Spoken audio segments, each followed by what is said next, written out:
Doctor Yunus 5 বছর পূর্ণ করুক, আমরা চাই। ইউনূস সরকার একটা নির্বাচিত সরকার। অনেকে বলেন উনি ইন্টারিন। কিসের ইন্টারিন? ইউনূস সরকার একটা নির্বাচিত সরকার, গণতান্ত্রিক সরকার। কিভাবে? নবীজি তারপরে কে খলিফা হবেন, নবী সাল্লাল্লাহু আলাইহি ওয়াসাল্লামের পরে কে রাষ্ট্রপ্রধান হবেন, তিনি একটা সূত্র দিয়ে গিয়েছিলেন, ওয়ায়াবাল্লাহু ওয়াল মুমিনুন ইল্লা আবু বকর। তোমরা দেখবা একটা অটোমেটিক ঘটনা ঘটবে।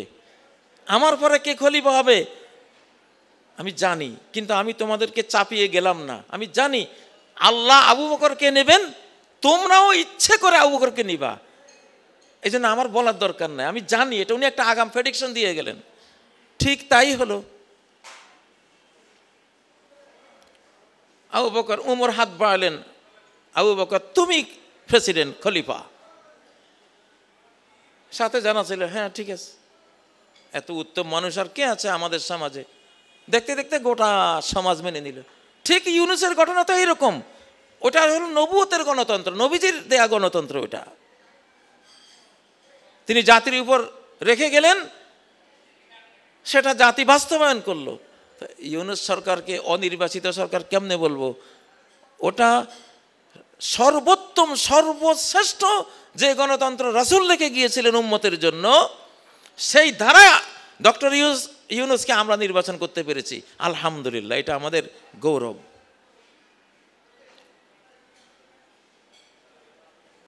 অতএব ডক্টর ইউনূস 5 বছর পূর্ণ করুক, আমরা চাই ইনশাআল্লাহ। যারা এই দেশ স্বাধীন করেছে, ছাত্ররা জীবন দিয়ে, আমরা তাদেরকে এগিয়ে দেব। যারা দেশ স্বাধীন করে তারা মালিক হয়, এটা আল্লাহর নিয়ম। এই পৃথিবীর জীবনটা আমাদের জেলখানার জীবন।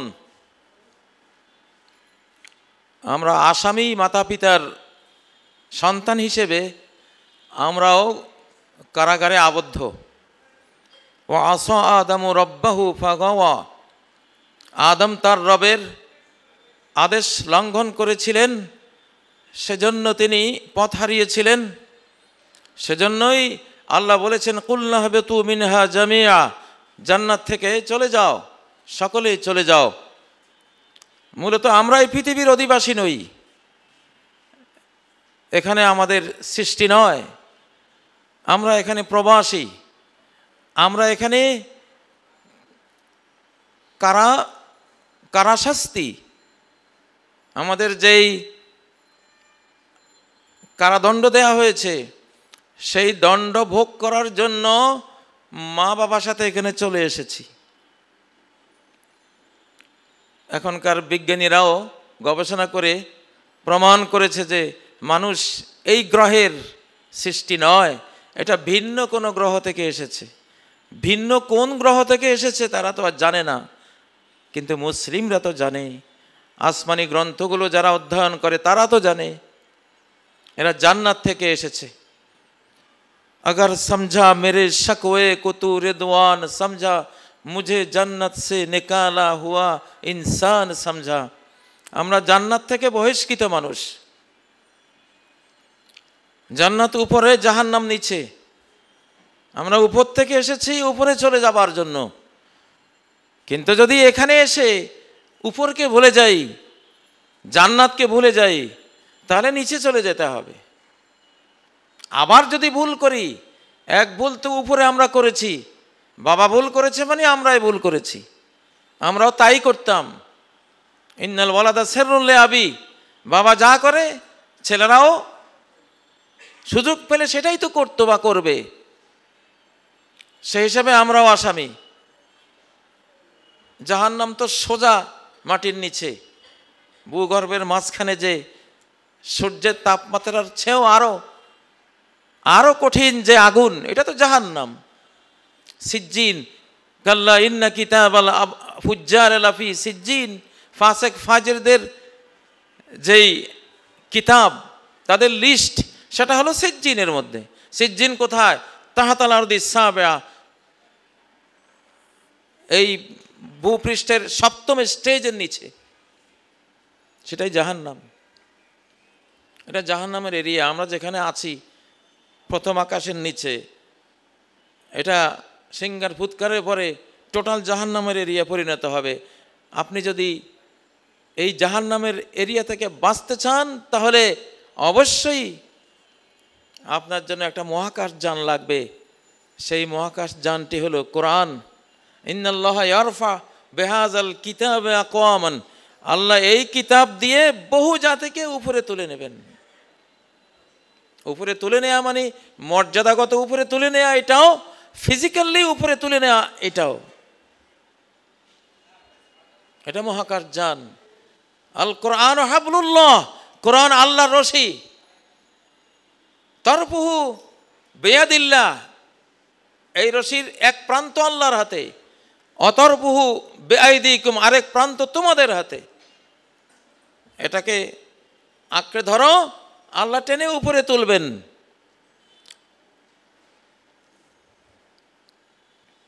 যেহেতু কোরআনের মাস এটি, জাকাতের কথাও তো কোরআনে এসেছে।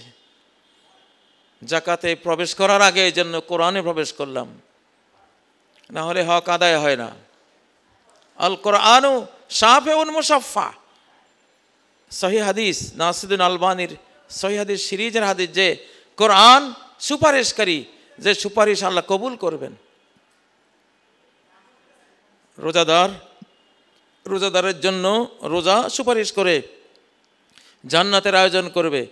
কোরআন তেলাওয়াতকারীর জন্য কোরআন সুপারিশ করে জান্নাতের আয়োজন করবে। আসিয়ামু আল কোরআন ইয়াশফাআন, সিয়াম আর কোরআন এরা দুই বন্ধু, দুইজনে শাফাআত করবে। তাহলে আল কোরআন ও শাফিউন মুশাফফা, কোরআন শাফাআত করবে। এটা জিন্দা কিতাব, জীবিত কিতাব, কারণ সে রূহ। কোরআন রূহ, রূহ মানে তো প্রাণ। আমারে মাটির পিঞ্জিরা, আপনারে মাটির দেহ, রূহ ছাড়া এটা আস্ত একটা মাটির স্তূপ। কিন্তু রূহ আসার কারণে আমরা জীবন্ত হয়েছি, প্রাণবন্ত হয়েছি। কোরআনকেও আল্লাহ কোরআনের মধ্যে রূহ বলেছেন, ওয়াকাযালিকা আওহাইনা ইলাইকা রূহাম মিন আমরিনা। সূরার সর্বশেষ পৃষ্ঠার আয়াত 51-52 নম্বর আয়াতগুলোতে এই প্রসঙ্গ এসছে। ওয়াকাযালিকা আওহাইনা ইলাইকা রূহাম মিন আমরিনা। রূহ তো কোরআন জীবিত, সে রূহ তো মৃত না। সব কিতাবে পৃথিবীতে মৃত কিতাব, একমাত্র কোরআন এটা জীবিত। এটা থাকে এইখানে, জীবিত কোরআন জীবিত মানুষের হার্টে থাকে। কোরআন সফট কপি এসেছে পৃথিবীতে, ইলেকট্রনিক কপি নাজিল হয়েছে, নুরানি কপি নাজিল হয়েছে। কোরআন হার্ড কপি আসেনি। আসমানি 103টি গ্রন্থ ছোট বড়, তাওরাত, জাবুর, ইনজিল সহ সবগুলো হার্ড কপি। ওয়াকাতাবনা লাহু ফিল আলওয়াহি মিন কুল্লি শাই, আমি মূসার জন্য পাথরের ফলকে সব লিখে দিয়েছি। আসমান থেকে সে ওয়েটফুল পাথরের ফলকগুলো, তাওরাত লেখা, ইনজিল লেখা, জাবুর লেখা, সহিফা লেখা নাজিল হতো। একমাত্র কোরআন এটা সফট কপি, এটা এসেছে এইখানে। নাজ্জালাহু আলা কলবিক, সূরা আল বাকারা 97 নম্বর আয়াতে আল্লাহ বলেছেন যে এটা তোমার অন্তরে নাজিল হয়েছে। এটা হৃদয়ের জিনিস। কোরআন তাকে রাখা জিনিস তো নয়, এটা হৃদয়ে রাখার জিনিস। কয়জন হৃদয়ে রেখেছি আমরা, এটা এখানে রাখতে হবে। সম্মানিত ভাইয়েরা, আজকের যে জাকাতের কথা বলবো, হাদিসটি শেষ করি। আল কোরআন শাফি মুশাফফা ও মাহিলুল মুসাদ্দাক, কোরআন যেমন শাফাআতকারী, আবার কোরআন মামলা দায়েরকারী। মাহিল মানে অভিযোগকারী, মামলা দায়েরকারী, কেস করে দেবে। শুধু ফ্যাসিবাদী আওয়ামী লীগে কেবল মামলা দেয় নাই, মামলা কিন্তু কোরআনেও দেবে।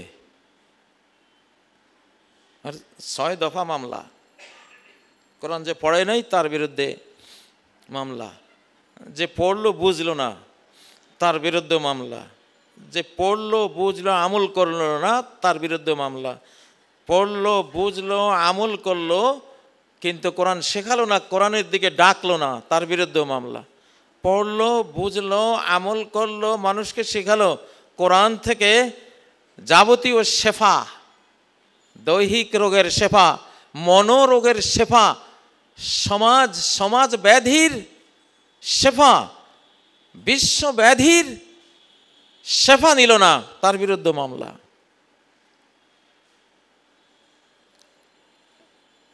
এটা সূরা আল ফুরকানের 30 নম্বর আয়াতে রয়েছে, ওয়াকাল আর রাসূল ইয়া রাব্বি ইন্না কওমি ইত্তাখাযু হাযাল কুরআনা মাহজুরা। রাসূল নিজেও এই মামলার একজন বাদী, কোরআন নিজেও বাদী, রাসূল নিজেও বাদী। রাসূল বলবে, হে আল্লাহ, আমার জাতিতে কোরআনকে বর্জন করেছে।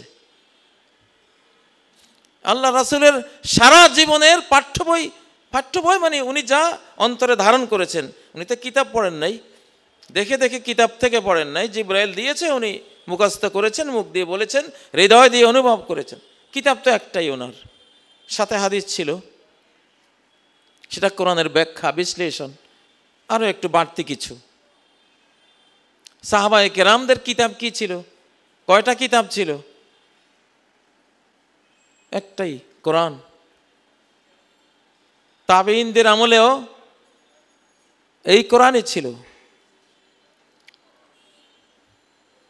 প্রিয় বন্ধুরা, এই জন্য কোরআনের মামলা খেলে উপায় নেই। ইল্লা মান হাবাসাহুল কোরআন, কোরআন যাকে ঠেকিয়ে দেবে হাসরের দিন, সে পার পাবে না, কেউ তার কাছে যেতে সাহসে পাবে না। কোরআন মামলা দিয়েছে, আমি মরার জন্য যাব তোমার কাছে। হাবাসাহুল কোরআন, কোরআন তাকে ওখানে আটকে দিয়েছে, যেতে পারবে না। কোরআনের মাস, এই জন্যই কোরআনের মাস। আপনারা বলেন এটা রোজার মাস না, এই মাসকে কোরআনে রোজার মাস বলা হয়নি। এই মাসের নাম স্বয়ং কোরআনে রোজার মাস আসেনি। এটা তারাবির মাস, এটাও আসেনি। জাকাতের মাস তো প্রশ্নই আসে না, এটা জাকাতের মাসও না। এটা শাহরু রমাদান আল্লাযী উনজিলা ফীহিল কোরআন, এটা কোরআনের মাস, এটা কোরআনের মাস। আচ্ছা, জাকাতের সাথে এই রমাদানের সম্পর্কটা কি?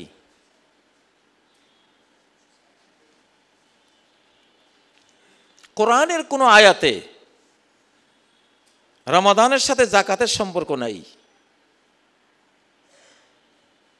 কোরআনের কোনো আয়াতে রমাদানের সাথে জাকাতের সম্পর্ক আসেনি। নবীজির কোনো হাদিসেও রমাদানের সাথে জাকাত, যে রমাদানে তোমরা জাকাত আদায় করো, যে কমন জাকাত, ওসর জাকাত, ব্যবসায়িক জাকাত, আমার নজরে আমি দেখি নেই, একটা হাদিসেও দেখি নেই যে রমাদানের সাথে জাকাতের সম্পর্ক। জাকাতুল ফিতরের সম্পর্ক আছে অনেক হাদিসে, সহিহ হাদিসে, বুখারীতে আছে, মুসলিমে আছে, আবু দাউদে আছে, তিরমিজি, নাসাই, সব কিতাবে আছে। সেটা হলো একটা স্পেশাল জাকাত, জাকাতুল ফিতর, সাদাকাতুল ফিতর, রমাদানের সাথে ওটার সম্পর্ক, যেটা আপনার তুহরাতাল লিস-সাইমি মিনাল লাগবি ওয়ার রাফাস, রোজার মধ্যে কোনো বেহুদা কাজ হয়েছে কিনা, কোনো অশ্লীল কাজ হয়েছে কিনা, সেই জাকাতটা এসে রোজাদারকে পবিত্র করবে, ওটা রোজার স্বার্থে।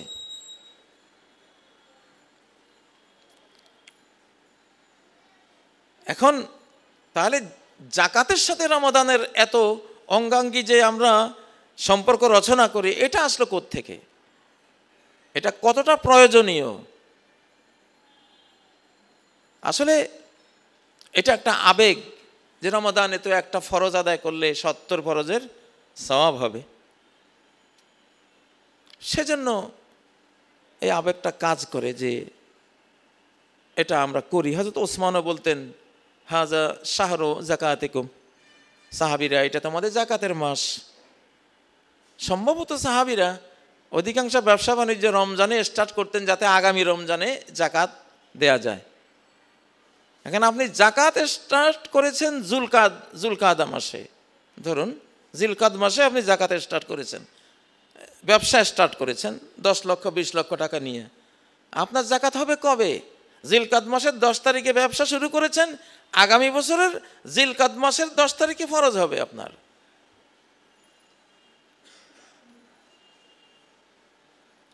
এখন সেটা অগ্রিম জাকাত দেওয়ার বিধান আছে যদি কোনো প্রয়োজন দেখা দেয়। সেই হিসাবে জিলকাদেরটা আপনি অগ্রিম রমাদানের সওয়াবের জন্য দিতে পারবেন, কিন্তু আপনি যদি ব্যবসা শুরু করেন কি মাসে, গত বছরের শাবান রজব মাসে শুরু করলেন, রজব মাসের 1 তারিখে ব্যবসা শুরু করলেন, আপনার 1 বছর শেষ হবে কবে? আগামী বছরের রজব মাসের 1 তারিখে। তো সেই জাকাত কি আপনি রমাদানে দিবেন? না, ওটা জায়েজ নাই। জাকাত ওয়াজিব আলাল ফাওর, এটা তাকদিম জায়েজ, অগ্রিম জায়েজ, কিন্তু এটাকে আপনি ডিলে করুন, বিলম্বিত করুন, এটা জায়েজ নেই, কঠিনভাবে এটা না জায়েজ। আপনার জাকাত যেটা রজবে ফরজ, কারণ ব্যবসা শুরু করেছেন রজব মাসে। বাংলাদেশে তো আরবি মাস আপনারা ফলো করেন না, ইংরেজি মাস। ধরুন ইংরেজি মাসে যে মাসে শুরু করেছেন সেই মাস হিসেবেই আপনার 1 বছর পূর্তি হবে রজব মাসে, সেটা আপনি রমজানে দিতে পারবেন না, তাহলে কবিরা গুনাহ হবে, আপনার ফরজ তরকের গুনাহ হবে, বড় পাপ হয়ে যাবে। কারণ কোরআনের একটি আয়াত রয়েছে, ওয়াতু হাক্কাহু ইয়াউমা হাসাদি, ফসলের জাকাতের ক্ষেত্রে যেদিন তোমরা ফসল কাটবা সেই দিনেই জাকাতটা দিয়ে দিবা। সেই দিন ফসলের যে 1/10 জাকাত ওসুর যেটা দিতে হবে, আল্লাহ তাআলা সূরা আল আনআমে উল্লেখ করছেন, ওয়াতু হাক্কাহু ইয়াউমা হাসাদিহি, ফসল কাটার দিনে হকটা দিয়ে দিবা। কারণ যে 1/10 গরিবদের, ওটাও গরিবরা কেমন? বছরে যাদের হর রোজ রোজা, ক্ষুধায় আসেনি নিদ, বছরে যাদের হর রোজ রোজা, ক্ষুধায় আসেনি নিদ, তারা তো সেই গোষ্ঠী। তাহলে কি ধরনের তোমার মানবিকতা যে ওরা ক্ষুধার্ত, আর ক্ষুধার্তের অধিকার সৃষ্টিকর্তা আল্লাহ রেখেছেন তোমার এই ফসলে, তারা ক্ষুধার্ত আর তুমি তাদের খাবারটা দিচ্ছ না, দেরি করছো। এই জন্য একেবারে কোরআন ইয়াউমা হাসাদি, ফসল যেদিন কাটবা সেদিন দিবা, এই হুকুম। ওখানে ফসলের ওটা প্রাসঙ্গিক কথা এসছে, প্রসঙ্গ যেহেতু ফসলের, সেজন্য ফসলের কথা বলেছেন। মূলত এটা টাকার জাকাত, স্বর্ণের জাকাত, ব্যবসায়িক পণ্যের জাকাত। আপনি প্লট বা ফ্ল্যাটের ব্যবসা করেন, সেটা আপনার ব্যবসায়িক পণ্য, সেগুলোর জাকাত। জমির ব্যবসা করেন, যেই কোনো ব্যবসা করেন, গাড়ি ঘোড়া কিনেন, বিক্রি করেন, ব্যবসা করেন, যেদিন ব্যবসায় স্টার্ট করেছেন আপনি সেই তারিখ থেকে আগামী 1 বছর যেদিন হবে, সেটা রমজানের 3 মাস আগে হতে পারে, 2 মাস আগে হতে পারে, 1 মাস আগে হতে পারে, সেটা তো ডিলে করার কোনো অধিকার নেই আপনার। এখন আমরা রমজানের সবাই জাকাত দেব, মাসালাটা যে এখানে আমার খুঁজতে হবে যে আমি শুরুটা করেছিলাম কবে, আমার শেষটা হয়েছিল কবে। এখানে যে ইয়ৌম হাসাদিহির ফরজ বিধান, যে যেদিন কাটবা, যেদিন ফরজ হবে তোমার উপরে সেদিন দিবা, ওয়াজিব আলাল ফওর, তাৎক্ষণিক ফরজ এটা। এবং সব উলামারাই বলেছেন যে তাখিরুজ জাকাত, জাকাত ডিলে করণ, এটা জায়েজ নাই। খুব ঠেকা হয়ে গেলে জাকাত ডিসবার্স করার মতো সুযোগ নেই, বা খুব কঠিন কোনো সমস্যা, সর্বোচ্চ 1 মাস, তাও কে যাকে জাকাতের দায়িত্ব দিয়েছেন সে তার কাছে রাখলে সর্বোচ্চ 1 মাস রাখতে পারবে, 1 মাসের মধ্যে সব দিয়ে দিতে হবে, নাহলে সেও গুনাহগার হবে। কারণ জাকাত আপনি দেবেন যাদেরকে, দুটো দৃষ্টি সেখানে থাকবে ফকির মিসকিনদের ব্যাপারে। 1 নম্বর দৃষ্টি হলো যাকে দিচ্ছি, যে দরিদ্রকে দিচ্ছি, সে কর্মক্ষম কিনা, কর্মঠ কিনা, কাজ করে, শিল্পকর্ম করে, ট্রাক্টর চালিয়ে, ট্রাক চালিয়ে, বা যে কোনো কলকারখানা দিয়ে জীবিকা নির্বাহ করার মতো শারীরিক ফিটনেস আছে কিনা। যদি আছে তাহলে তাকে দিবেন, একটা ট্রাক কিনে দিবেন, তাকে একটা ট্রাক্টর কিনে দেবেন, তাকে একটা খামার করে দিবেন, 15 লাখ, 20 লাখ, 30 লাখ যা লাগে, এজা আতাইতুম ফাগনু। হযরত ওমরের সাম্রাজ্যে খেলাফতে তার আইন ছিল, যখন দেবা জাকাতের টাকা ধনী বানিয়ে দেবা। এটা দারিদ্র বিমোচন। জাকাত নর্মাল সাদাকা তো নয়, ধনী বানিয়ে দেবা। এটা হলো যারা শিল্পকর্ম করে খেতে পারবে তাদের ব্যাপারে।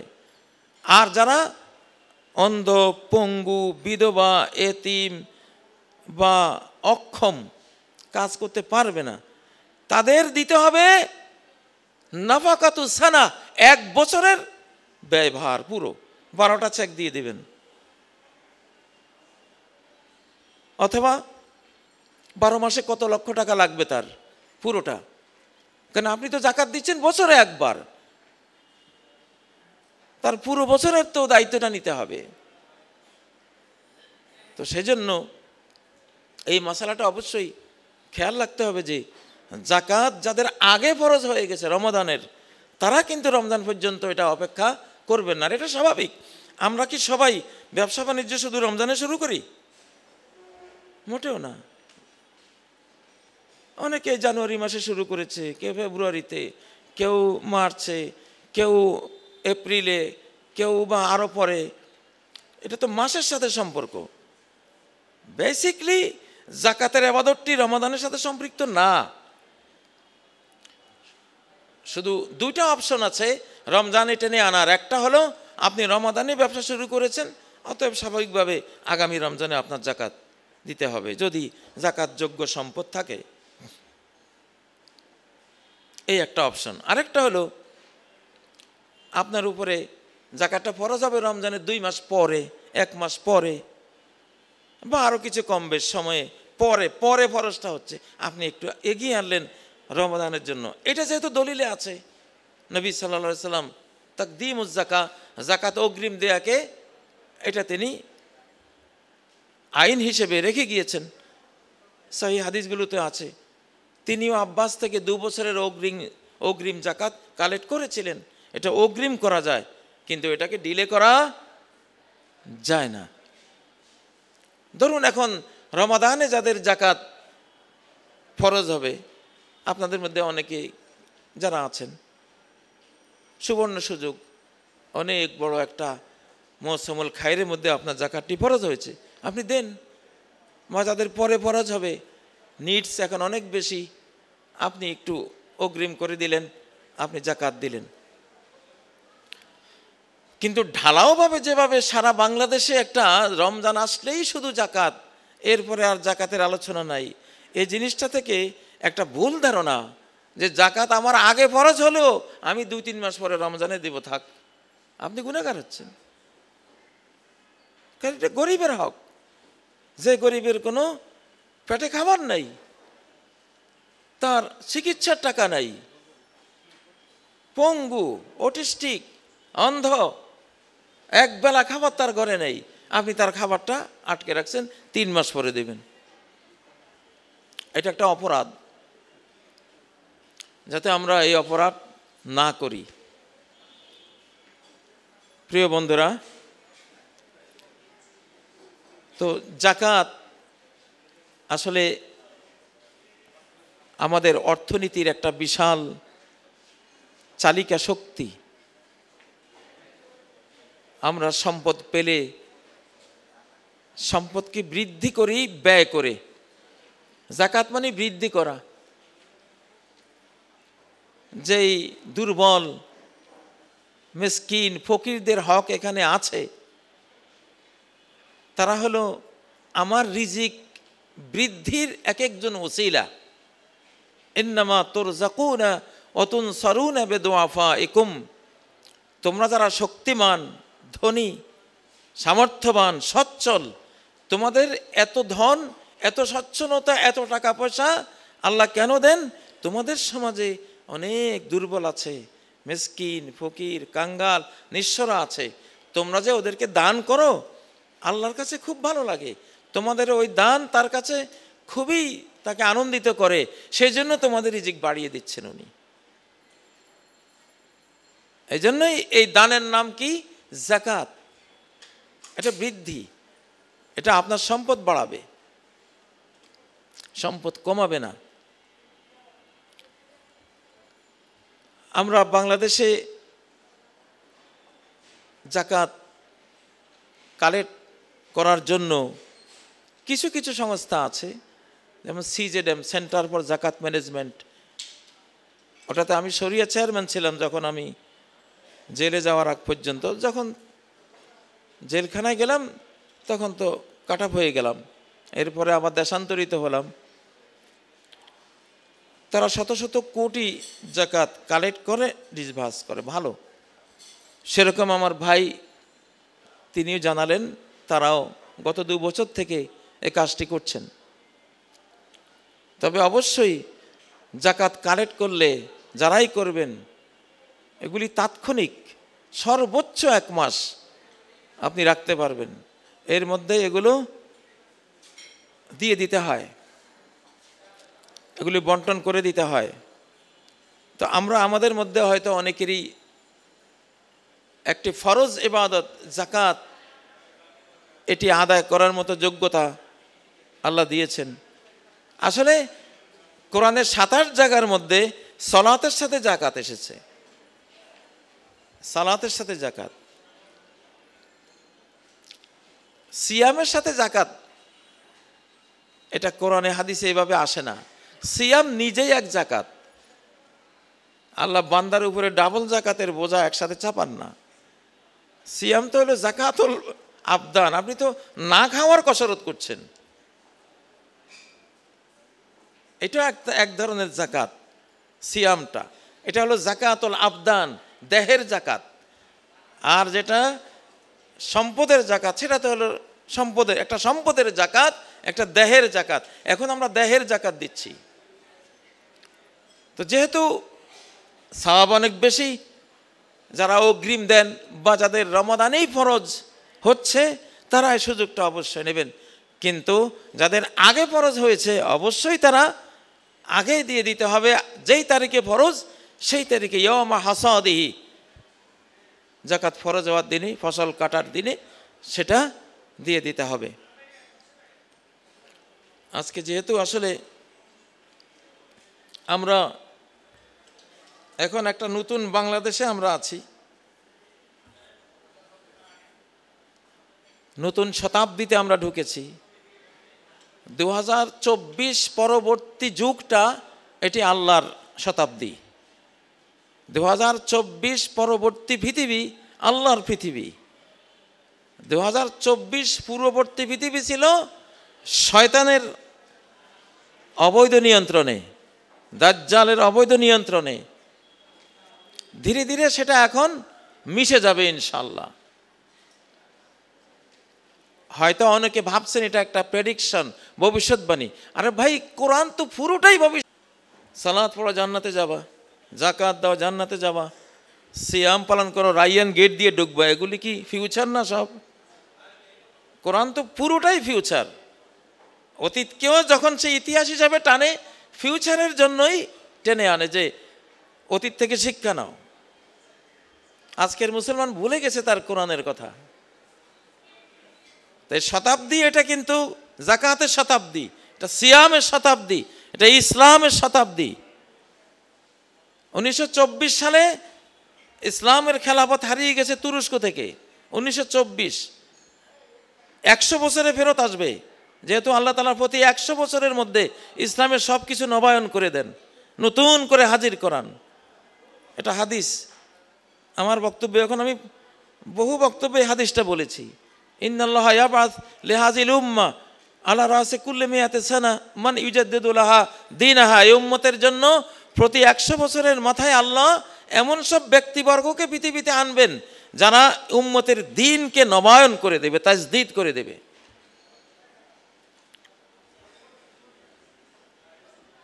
(1924 থেকে 2024) 100 বছর, 100 বছর হয়েছে ইংরেজি সাল হিসেবে, সৌরবর্ষ হিসেবে। 1924 থেকে 2021 100 বছর হয়েছিল আরবি বর্ষ হিসেবে। সেই 100 বছরে আফগানিস্তানে কোরআন এসেছে পার্লামেন্টের সংবিধান রূপে। আর 1924 থেকে 2024 ইংরেজি সাল সৌরবর্ষ হিসাবে ইংরেজি 100 বছরের পূর্তি হয়েছে। এই 100 বছর পূর্তিতে কোরআনিক ইমেজ নিয়ে একটা স্বাধীনতা নাজিল হয়েছে, সেটা বাংলাদেশে, আলহামদুলিল্লাহ। এবং বাংলাদেশের পরে এটা এসছে সিরিয়ায়। সম্ভবত আজকে রাত্রেই সিরিয়ার 162 ফ্যাসিবাদীকে ফাঁসি দেওয়া হয়েছে।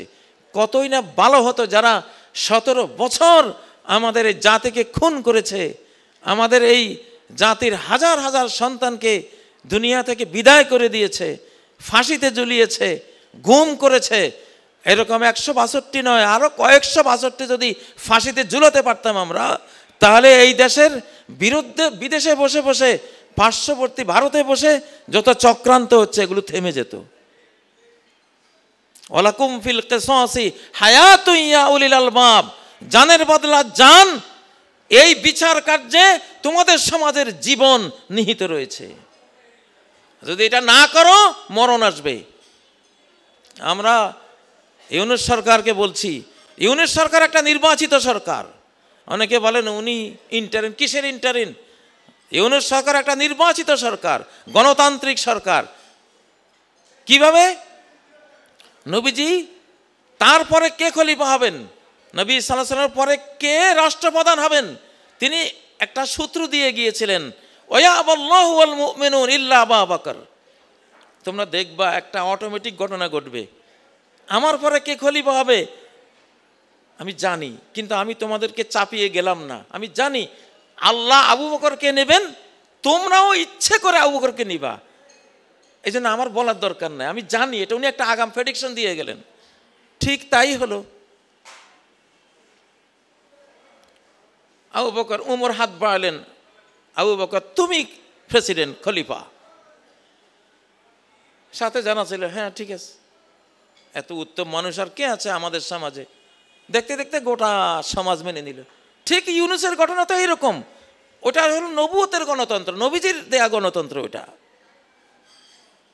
তিনি জাতির উপর রেখে গেলেন, সেটা জাতি বাস্তবায়ন করলো। ইউনূস সরকারকে অনির্বাচিত সরকার কেমনে বলবো? ওটা সর্বোত্তম সর্বশ্রেষ্ঠ যে গণতন্ত্র রাসূল রেখে গিয়েছিলেন উম্মতের জন্য, সেই ধারা ডক্টর ইউনূসকে আমরা নির্বাচন করতে পেরেছি, আলহামদুলিল্লাহ। এটা আমাদের গৌরব।